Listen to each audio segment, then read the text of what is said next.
na impeachment ng pangalawang Pangulo. Kahit mahihirap lang ang maraming Pilipino, manurunong naman tayong umintindi. Hindi tayo mangmang at lalong hindi tayo bobo na yung sinabi ng Pangulong Ferdinand Marcos Jr. ay tama. Totoo na yung isinusulong nilang impeachment laban sa pangalawang Pangulo hindi po makatutulong. Dahil dito, ang ating mapayapang pagkilos na ito ay wala pong bahid na anumang politika. Pero sa dami natin ngayon at sa lakas ng tinig ng mga mamamayang Pilipino, parang tayo na ang nasa mayorya.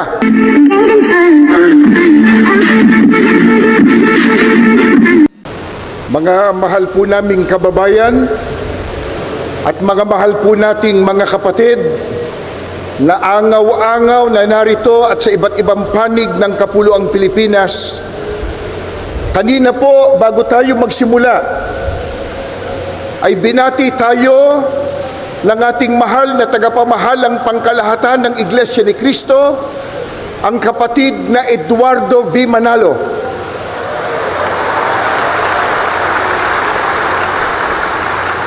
Bayaan niyong tayo naman ang bumati sa kanya ngayon. Sabihin po nating magandang araw po ka Eduardo. Isa pa.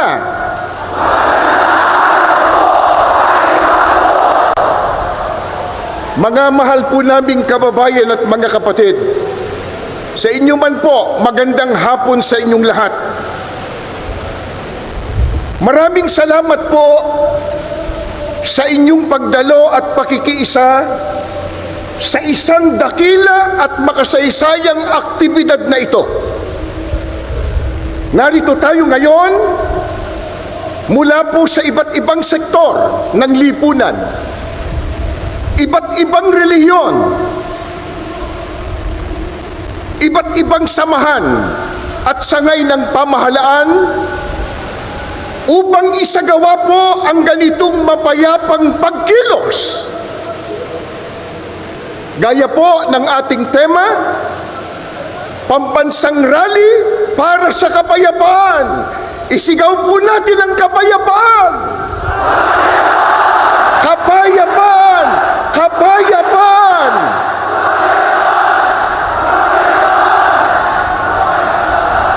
Maliwanag po sa atin na isang aral ng Diyos na nakasulat po sa Biblia na dapat tayong magpasakop sa kapangyarihan o pamahalaan ng bayan, na yan po ang katangian at sinusunod ng mga kaalib sa Iglesia ni Cristo.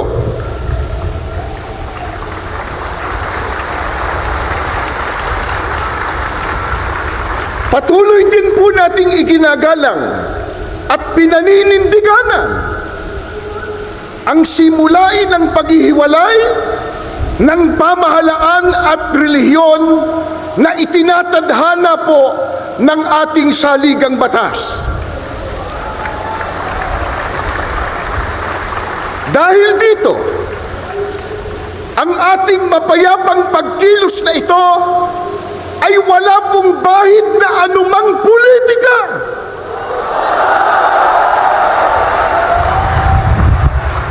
Ni hindi po tayo nanghihimasok sa mga pinuno ng ating bayan sa pag-ugit nila ng pamahalaan. Hindi po natin nais makialam sa pagpapatakbo ng pamahalaan ng ating bansa. Ano po ang nais ng maraming kababayan po natin at ng angaw-angaw na kaalib sa Iglesia ni Cristo narito ngayon? Ang nais po natin, ang maliit na tinig na ngayon ay pinagsasama-sama natin sa ating rally, mapakinggan naman ng pamahalaan.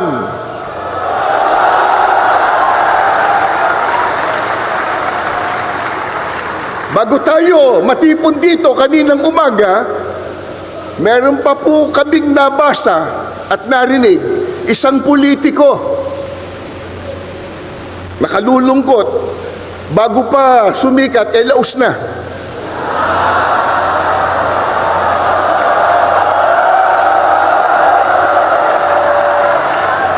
Nang makita po ang milyong-milyon na dami ng tao, abay sinabi niya kanina, kahit marami yan, minurya pa rin sila.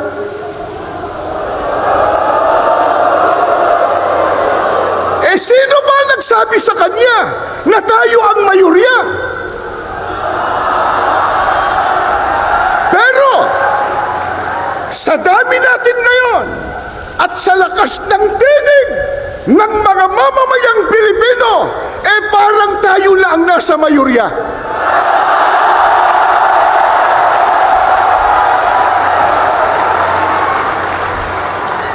Ang totoo, na ito sana ay maunawaan at maintindihan ng marami, lalo na ng mga namumuno sa ating bansa, na itong ginagawa po natin, mga mahal naming kababayan, sa pangunguna ng Iglesia ni Cristo, ay pagtulong natin sa pamahalaan.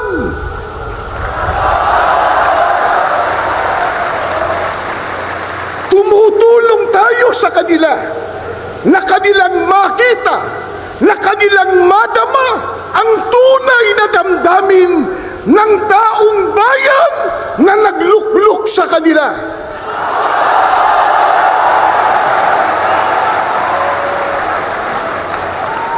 Mula pa kanina, sa mga naunang nagsalita at maging sa mga video presentation, ay ipinakita na po kung gaano katindi at karami ang problemang dinaranas ng ating bansang Pilipinas, na yan po ang dapat na unahin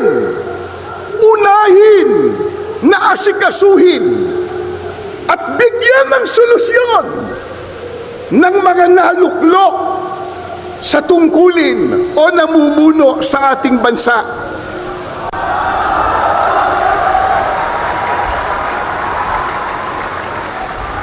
Nakalulungkot ang inuuna ng iba sa kanila, yung mga nagbubunga ng awayan, nagbubunga ng hidwaan,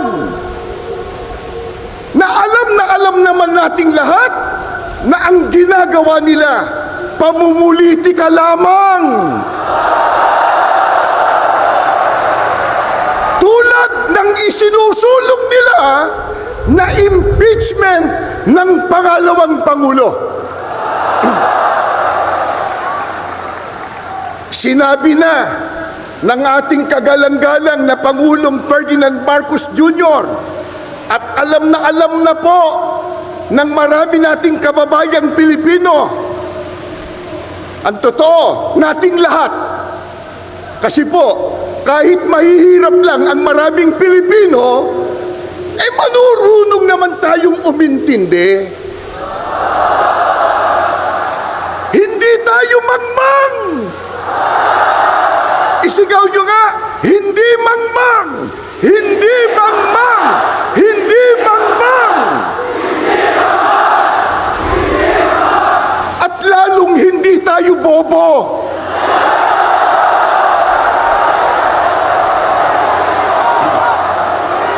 Hindi bobo.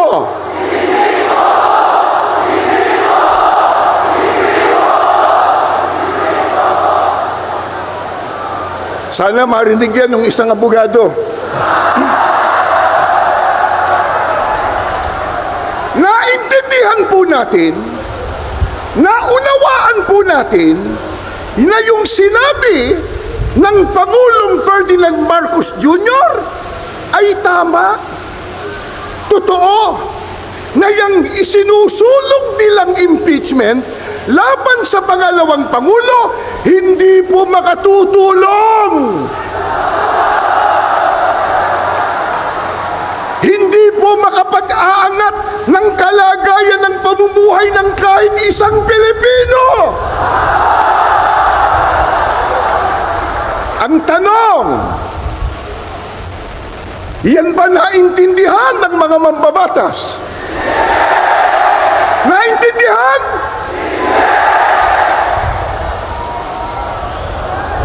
May ginawa silang manifesto raw na sila daw ay nagkakaisa na suportahan ang Pangulo ng ating bansa. Kaya lang, nakapagtataka, ang kanilang ginagawa, kabaliktaran. Sapagkat tahasa nilang sinasalungat, kinokontra yung sinabi ng Pangulo ng Pilipinas. Mga kaibigan, mga kababayan, at mga mahal po naming mga kapatid, hindi maikakaila, matindi na ang problemang nararanasan ng ating bansa, lalo na po sa ekonomiya. Hindi po ba yan ang dapat talagang unahin at bigyang solusyon, bigyang prioridad ng mga namumuno sa ating bansa? Gaya ng nabanggit natin, nakalulungkot po sapagkat hindi yan ang nakikita nating ginagawa ng iba sa kanila. Ang ginagawa ng iba ay nagpapalubha sa problema pangkabuhayan ng Pilipino. Ang magbigat pa, yung ginagawa nila, nagdudulot ng bahabahagi, nagdudulot ng kaguluhan, hidwaan at pagtatalo.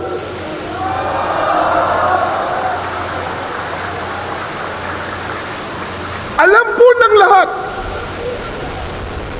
marami ang naghihikahos. Marami ang walang trabaho. Hindi pwedeng ikailayan. Nasa estadistika po yan. Isang araw lang, kahapon, di ho ba? Inilabas sa isang survey na 63% sa mga Pilipino ang nagsasabi na sila ay mahirap ang pamumuhay. Yan pong estadistika na yan. First, una, sa mahabang panahon, 63% nagsasabi, mga Pilipino, na sila po ay napakahirap ang buhay. Marami po ang salat na salat sa mga pangunahing pangangailangan. Pagkatapos, nakalulungkot pa, hindi matapos-tapos ang mga kalamidad sa ating bansa. Sunod-sunod na mga bagyo, pagbaha, pagputok pa ng bulkan, at nariyan pa po ang mga digmaan at kaguluhan sa iba't ibang panig ng mundo na sa ayaw man po natin at gusto, maaapektuhan tayo. Ito po ang dahilan. Kaya ating kinakatigan ang ipinahayag ng ating Pangulo na hindi tayo sang-ayon sa impeachment ng Vice Presidente. Dahil nakakaabala lamang yan, yung ganyang mga proceedings, sa pagbibigay po ng solusyon sa mga problemang ating nararanasan. Sa bagay po, maliwanag ng tinalakay ni Congressman Marcoleta, yung impeachment per se, hindi naman tayo tutol doon sapagkat itinatadhana talaga yan ng saligang batas. Kaya lang, dapat dumaan sa rule of law. Dapat po ayon sa batas. Hindi ayon sa gusto lang nila. Paano mangyayari? Gumagawa ng batas, manlalabag ng batas.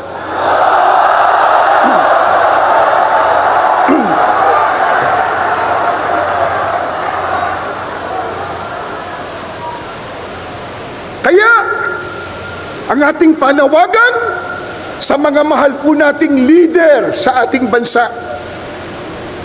Gaya ng nakasulat sa inyong mga placards at inyo pong isinisigaw, mga kapatid at mga kababayan, unahin po natin ang tao, hindi ang kapakanan ng partido.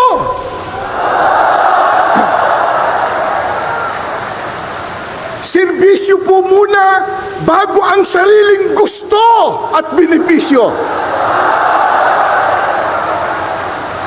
Ngayon ay 2025 na. Sa bagong taon ay unahin ang pag-unlad ng bayan, hindi ang pagbabangayan.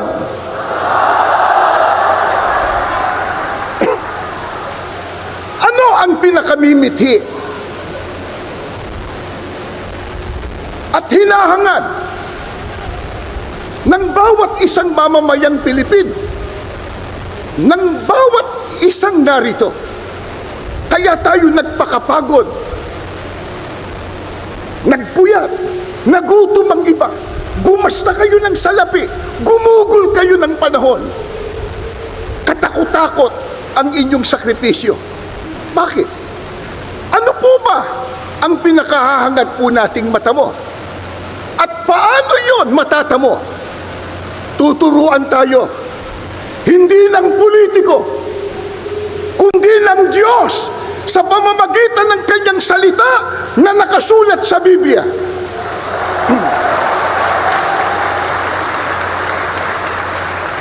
Ano po ang turo ng Biblia para matamo ang pagpapala, ang kabutihan, at ang kaligayahan?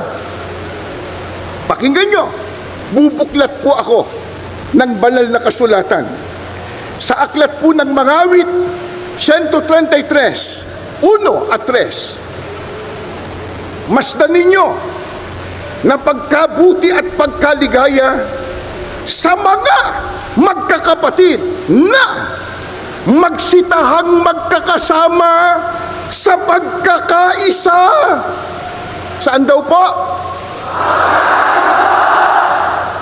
Gayaan niya ng hamog sa Hermon na tumutulo sa mga bundok ng Sion, sapagkat doon pinarating ng Panginoon ang pagpapala sa makatwidbagay, ang buhay na magpakailanman. Ano po ang turo ng Biblia para makamit po natin ang pagpapala, ang kabutihan at kaligayahan? Ang sabi po ng Panginoong Diyos, pagkabuti at pagkaligaya sa makatwid, ito, mabuti sa Diyos. Kung minamasama ito ng ibang mga tao, sa Diyos, mabuti po ito. Ano po ang sabi ng Biblia? Masdan yung pagkabuti at pagkaligaya sa mga magkakapatid na magsitahang magkakasama sa pagkakaisa.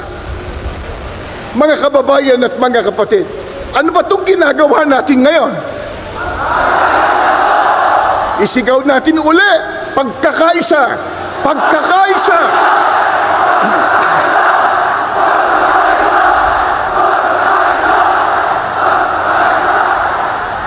Ano ang katunayan na pagka nagsama-sama at nagkaisa, ito po ay mabuti sa ating Panginoong Diyos? Sapagkat ang sabi pa ng Biblia, doon ipinarating ng Panginoon ang pagpapala. Pagpapalain. Kailan? Pagka nagkaisa. Paano ka pagpapalain kung watak-watak? Paano ka pagpapalain kung may hidwaan?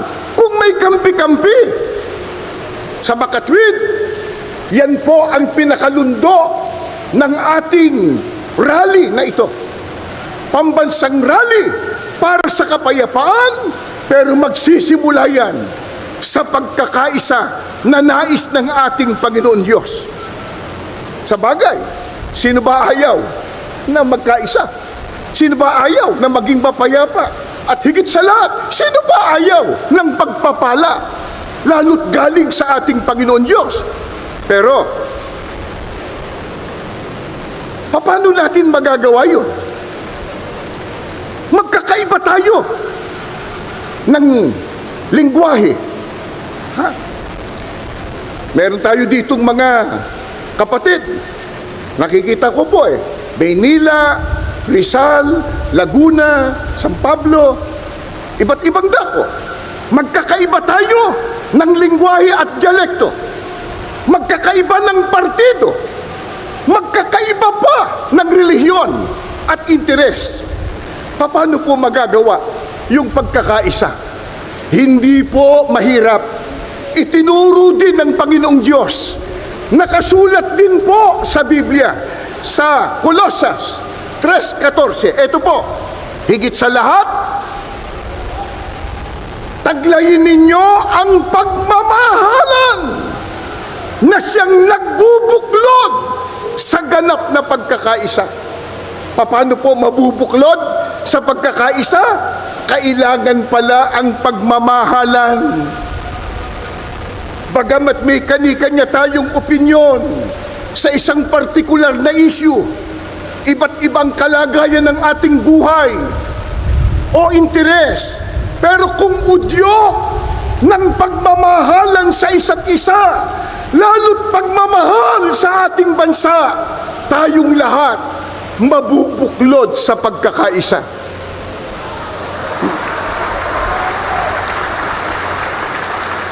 Mga kababayan, mga kapatid, mahalin po natin ang ating kapwa.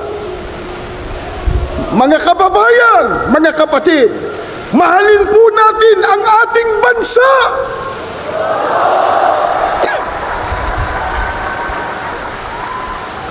Hindi ang pera, hindi ang kapakanan ng pansarili. Sa makatwid, para sa ating bansa, pagyamanin po natin ang pagkakaisa, udyok ng pagmamahalan at pagmamalasakit. Mga kababayan, iisa lang po ang ating bansa, ang ating bansang Pilipinas. Walang ibang magmamalasakit dito, kundi tayo na mga Pilipino.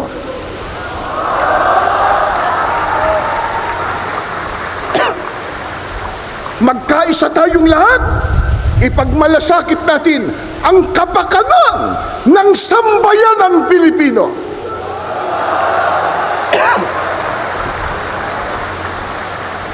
Bukod po sa kasaganaan at pagpapala na dulot ng sama-samang pagkakaisa, alam po ba nyo kung gaano pa kahalaga na tayo ay magkasama-sama sa pagkakaisa? Ito pa po ang turo ng Biblia. 2 Korinto 13, ang talata po ay 11. Sa katapos-tapusan, mga kapatid, paalam na. Magpakasakdal kayo, mga aliw kayo, mga kaisa kayo ng pag-iisip, mga buhay kayo sa kapayapaan. At ang Diyos ng pag-ibig at ng kapayapaan ay sa inyo. Gaano pa kahalaga ang sama-sama nating pagkakaisa? Ang sabi po ng Biblia, mabubuhay kayo sa kapayapaan. Mga kapatid at mga mamamayang Pilipino, ayaw po ba natin ng kapayapaan? Isigaw nga nyo kung anong gusto natin.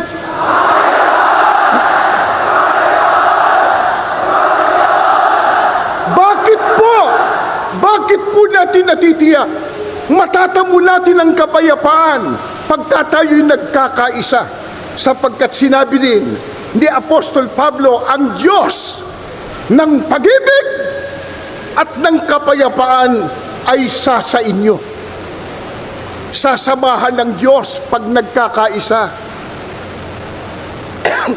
Sasamahan po ng Panginoong Diyos yung sama-sama na nagkakaisa para sa mabuting layunin. Paano kung watak-watak? Paano kung hindi magkasundo? Paano kung kampi-kampi? Ayon sa Biblia, sa Diyos ba yun? Tama kayo, pero babasahin ko sa Biblia. Ganito po ang nakasulat.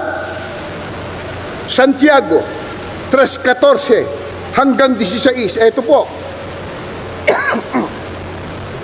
Ngunit kung kayo'y merong mapapait na paninibugho at pagkakampi-kampi sa inyong puso, huwag niyong ipagmapuri at huwag magsinungaling laban sa katotohanan. Hindi ito ang karunungang bumababa mula sa itaas, kundi ang nauukol sa lupa, sa laman, sa dyablo.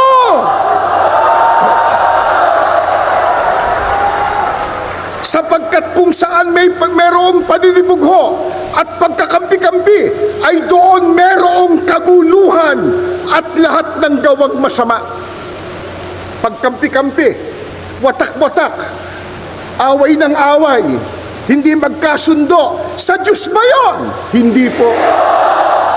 Ang sabi ng Biblia, huwag niyong ipagyabang yan. Huwag niyong ipagmapuri. Yang ganyan, hindi galing sa itaas. Yan ay sa lupa, sa laman, sa dyablo. Mga kababayan at mga kapatid, papayag ba tayong maging sa dyablo? Magkaisa tayo. Yung ayaw, bahala na sila kung sa dyablo nila gusto.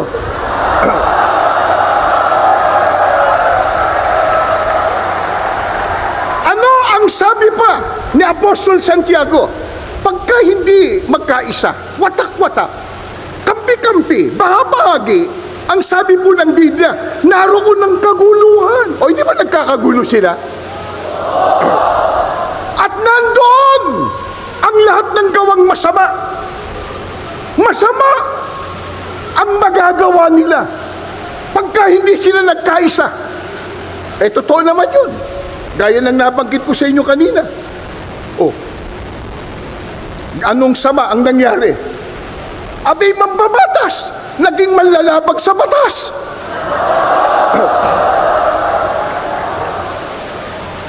At merong sinabi ang Panginoong Kristo, pagka ang isang gobyerno o kaya isang kaharian nagkawatak-watak, hindi magkaisa, ano ending yan? Ano ibubunga niya? Ito po, pag binasa po natin ang nakasulat sa Lucas 11:17, ang sabi ni Kristo, ang bawat kahariang nagkakabahabahagi laban sa kanyang sarili ay magkakawatak-watak. Masisira, babagsak, mga mamamayang Pilipino. Papayag po ba tayong ang ating bansa'y bumagsak? Mahalin po natin ang ating bansa. Mga mahal po namin mga kababayan at mga kapatid. Baka sabihin nyo, paano yan? Nagkaroon na ng pagkakawatak-watak. Ano gagawin natin? Nagkaroon na ng bahagi. Nagtalo-talo na nga Away-away na. May pagkakataon bang malunasan na yung unity ay naging disunity? Meron pa kayang pagkakataon na yung nagkabahabahagi, naghidwaan, nagdulot ng kaguluhan, malunasan? Paano po maaayos ang sitwasyon ngayon? Biblia po ang sasagot. Nagtatanong lang tayo. Ito po ang pahayag ng banal na kasulatan. Ito po ay naganap sa panahon ng Panginoong Hesukristo sa Juan 8:3 hanggang 11. Subaybayan po ninyo.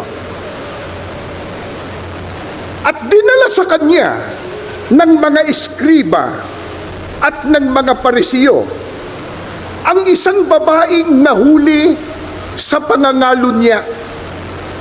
Yung mga eskriba po at parisiyo, yan yung mga taong pantas sa kautusan ni Moises sa batas.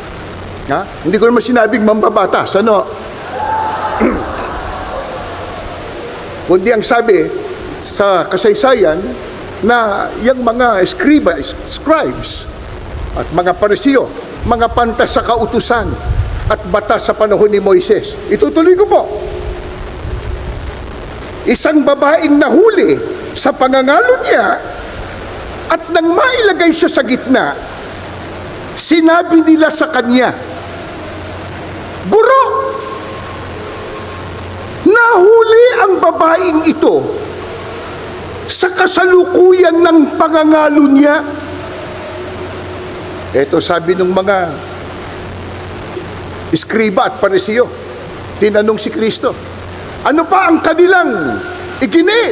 Ito po, sa kautusan nga ay ipinag-utos sa amin ni Moises na batuhin ang mga ganyan. Batas daw po noon sa panahon ni Moises. Yung nahuli sa akto ng pangangalo niya, convicted ang parusa, batuhin.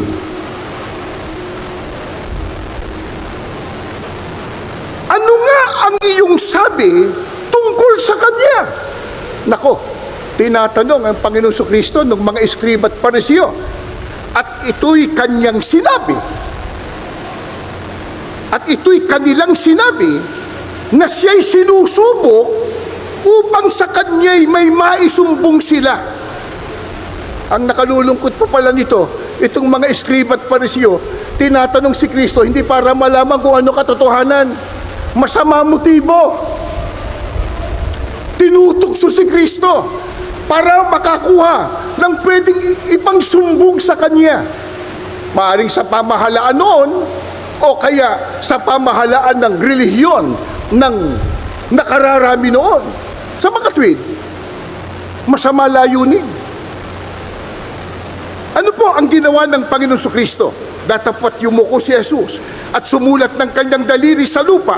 Datapot nang sila'y nangagpatuloy ng pagtatanong sa kanya, ayaw tumigil ng mga iskriba at parisyo. Kinukulit ang Panginoon Kristo. Ano masasabi mo dyan? Ito batas sa kautusan ni Moises nahuli yan sa kasalanan. At sa kanila sinabi, ito po sabi ng Panginoon Kristo, datapot nang sila'y nangagpatuloy ng pagtatanong sa kanya, ay umunat siya at sa kanila'y sinabi, ang walang kasalanan sa inyo ay siyang unang bumato sa kanya. At muli siyang yumuko at sumulat ng kanyang daliri sa lupa. At sila, nang ito'y kanilang marinig, nang marinig nila yon, nagsialis na isa-isa. Napahiya. Na nagpasimula sa katanda-tandaan hanggang sa kauli-hulihan at iniwang mag-isa si Jesus at ang babae sa kinaroroonan nito sa gitna. At umunat si Jesus at sa kanya'y sinabi, "Babae, saan sila nangaroroon? Wala bagang taong humatol sa iyo?" At sinabi niya, "Wala sino man, Panginoon." At sinabi ni Jesus, "Ako man, hindi rin hahatol sa iyo. Humayo ka ng iyong lakad. Mula ngayon, huwag ka nang magkasala." Ito po sa panahon mismo ng ating Panginoong Kristo. Yung babae nahuli sa akto ng pangangalo niya. Yung mga tao noon, lalo na yung pantas sa kautusan ni Moises, iskriba at parisyo, tinanong siya, ano gagawin ngayon niya? Nagkasala. Sa batas, dapat na batuhin niya. Ang sagot ng ating Panginoong Kristo, yun anyang walang kasalanan sa inyo, siyang unang bumato sa kanya. Isipin po ninyo yun. Hindi siya hinatulan ng Panginoong Hesus Kristo. Hindi siya na-contempt ng ating Panginoong Hesus. At lalong hindi siya kinulong. Pero ang tanong, nagsawalang kibo ba ang ating Panginoong Kristo? Hindi na ba siya umimik? Hindi po.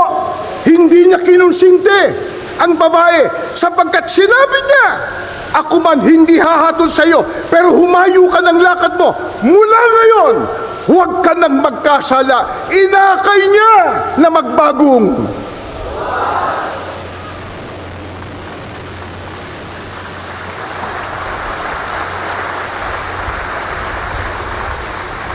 Ano po ang ipinakikita at binibigyang diin sa nangyari dito? Yung kahalagahan ng pagpapatawad at ang pagiging mahabagin at unawain. Yun naahuli sa akto. Di lalo na kung hindi pa naman napapatunayan.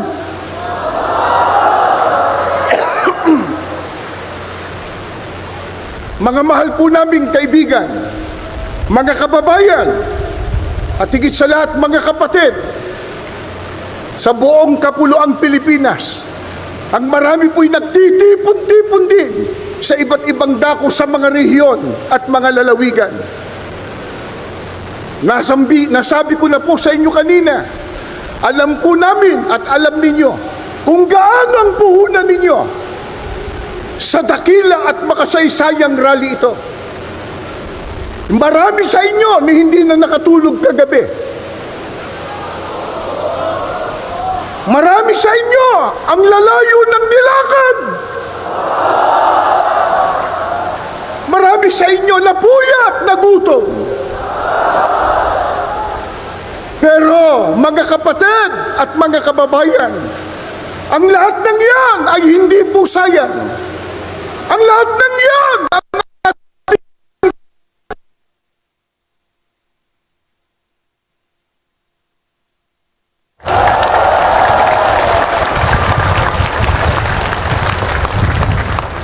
at sapagkat ang ating sinusunod na ito na pagkakaisa at sama-sama ay ayon sa kalooban ng Diyos